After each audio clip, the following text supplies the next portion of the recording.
పని ఇప్పుడు అర్థమైంది నాకు 10 గంటలకు ఎలా పెట్టామా మూతెత్తు రావు అది కారణం ఏమో చెప్పేది బాబు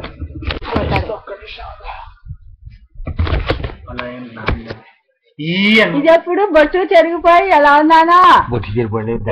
ఇప్పుడా ఇప్పుడే ఇలా అంటే ఇలా పడతాను ఇలా అంటే అలా పడతాను ఏంటిది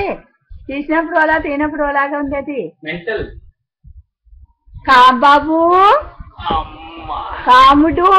పడుతుందా మాటలు పడవే నువ్వు మూత అలా పట్టుకోవాలి మూత దరిద్రం అది 7 ఊర్లకి నవ్వంటారు ఏ నవ్వాలి అంటే పడిపోయి కదా పడిపోతుంది చాలా అయిందమ్మా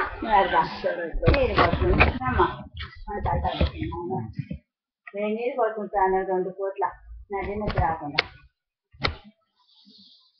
స్నానం చేస్తావు వాళ్ళ ఏమండుతావు వాళ్ళ ఏమంటారా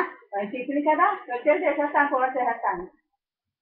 పండుగ తినేసి వచ్చేయాలి ఎక్కడికైనా వస్తే అమ్మా ఆ పని చేసేస్తాను సరే